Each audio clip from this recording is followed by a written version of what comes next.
13 मई है और दिन शुक्रवार का है। बिहार की दो बड़ी खबर है। एक खबर, मां दुर्गा विसर्जन के दौरान एक व्यक्ति अनुराग पोद्दार को गोली लगने से उसकी मौत हो गई थी और उसके पिता अमरनाथ पोद्दार लगातार बिहार के मुख्यमंत्री से न्याय की उम्मीद लगाए बैठे हैं और बार बार कह रहे हैं, क्योंकि लिपि सिंह के बारे में मैं बता देता हूं, प्रभावशाली आईपीएस अधिकारी है। बिहार की बात आप छोड़ दीजिए, केंद्र में बैठे बड़े बड़े आईएएस आईपीएस अधिकारी लिपि सिंह का प्रभाव जानते हैं। वर्तमान में लिपि सिंह के पिता केंद्रीय मंत्री है और नीतीश कुमार से कैसे ताल्लुकात है, ये बिहार में दो देश में किसी से छिपा नहीं है। उसी तरह लगातार मां दुर्गा विसर्जन में मामले में अनुराग पोद्दार की मौत के मामले में सीआईडी बार बार तारीख पर तारीख ले रही है और मृतक का पिता बार बार अपने आप को अस्वस्थ बताते हुए बिहार के मुख्यमंत्री नीतीश कुमार से न्याय की उम्मीद लगाए बैठा है। बिहार के मुख्यमंत्री नीतीश कुमार को देखना होगा।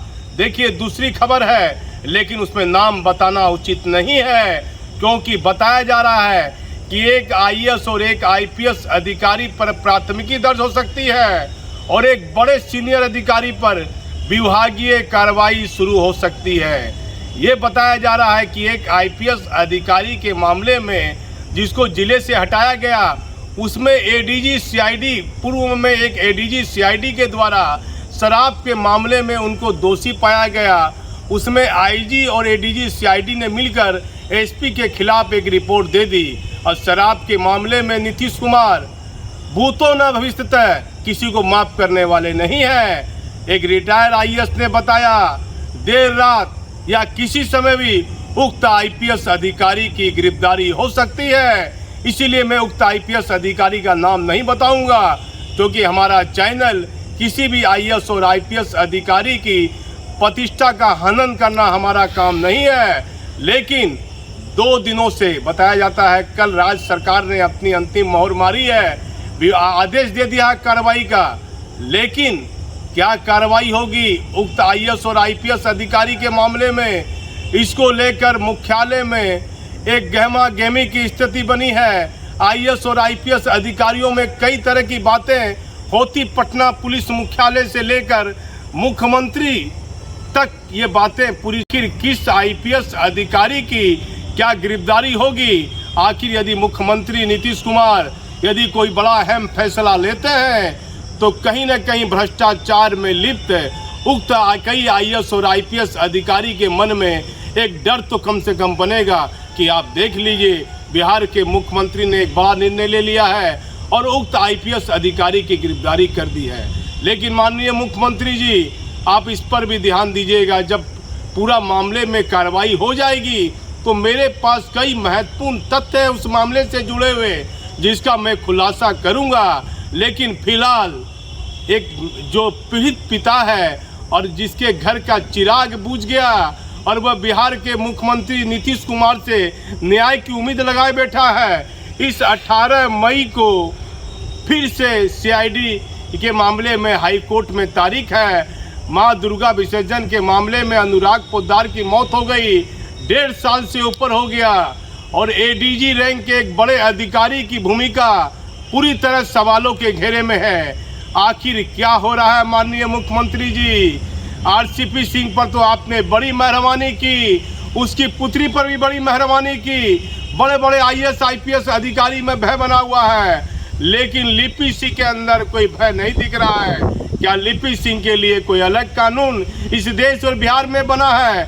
बार बार एक पीड़ित पिता न्याय की उम्मीद लगाए बैठा है।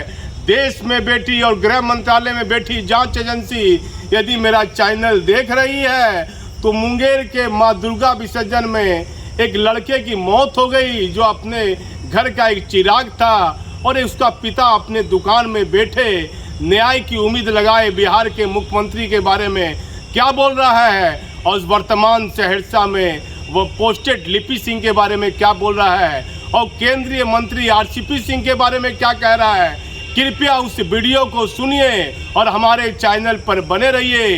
यदि आप हमारा चैनल देख रहे हैं तो हमारी कोशिश रहेगी इन दिनों में आपको 2 से 3 दिनों में कुछ बड़ी जानकारी, कुछ बड़ा खुलासा पुख्ता प्रमाण के साथ करूंगा। मैं भागलपुर से दीपक नौरंगी। माननीय मुख्यमंत्री जी, मैं श्रद्धालु अनुराग पोद्दार का पिता अमरनाथ पोद्दार आपसे ये अनुरोध करते हैं कि अनुराग को न्याय दिलाई जाए। सत्ता के गलियारों में ये चर्चा का विषय है कि आरपी सिंह की बेटी लिपि सिंह है, जो मेरे बेटे की हत्यारिन है। 26 अक्टूबर 2020 को अनुराग की हत्या की गई है, दुर्गा पूजा विसर्जन के समय।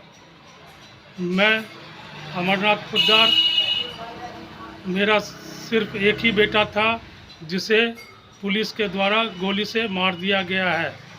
सीआईडी वाले बार बार समय लेते हैं, तारीख लेते हैं, लेकिन अभी तक फाइनल रिपोर्ट जमा नहीं किए हैं।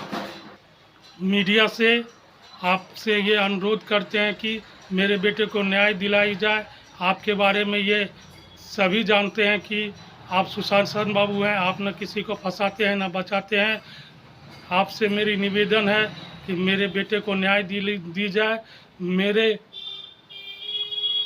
मेरे बेटा को मार दिया गया है। मैं बहुत हताहत हूँ और मेरे परिवार बहुत परेशानी से गुजर रहे हैं। आप कृपया कर मेरे बेटे को न्याय दिलवाइए।